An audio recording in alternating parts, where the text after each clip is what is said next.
ஏர் India விமான விபத்து ஒரு நெஞ்சை பிளக்கும் கட்டாயம் தவிர்த்திருக்க வேண்டிய ஒரு கொடுமை. இந்த நேரத்தில் ஒன்று தெரிந்தே ஆக வேண்டும்.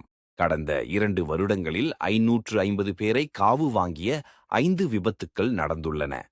ஆனால் அவர்களுக்கு ஒன்றும் ஆகவில்லை. போயிங் விமான கம்பெனியும் ஏர் இந்தியாவும் தான். போயிங் கம்பெனியின் விமானத் தயாரிப்பில் உள்ள குறைபாடுகளை வெளிக்கொணர முயன்ற அனைவரும் எங்கேயோ எப்படியோ இறந்துவிட்டார்கள். போயிங் நிறுவனத்தில் மேலதிகாரியாக பணிபுரிந்த ஜான் பார்னெட் என்பவர் போயிங் கம்பெனியின் விமான தயாரிப்பில் உள்ள குறைகளை சுட்டிக்காட்டினார். அவர் சுடப்பட்டு இறந்தார். தற்கொலை என்று கம்பெனி சொல்ல வழக்கு இன்னும் நடந்து கொண்டிருக்கிறது.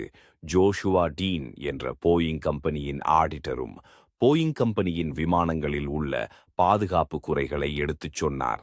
அவரும் இளம் வயதில் மூச்சு திணறல் காரணமாக சந்தேகத்துக்குட்பட்ட முறையில் இறந்து போகிறார்.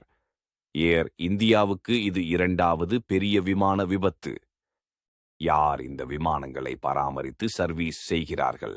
இந்த விமானங்கள் எவ்வளவு வருட பழமையானவை? எப்படி ஒரு கம்பெனியின் 5 விமானங்கள் விண்ணில் இருந்து விழுந்து இதனை பேரை கொன்றன?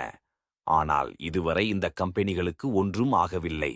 போயிங்கும் ஏர் இந்தியாவும் தான் இந்த கொடுமைக்கு முழு பொறுப்பு.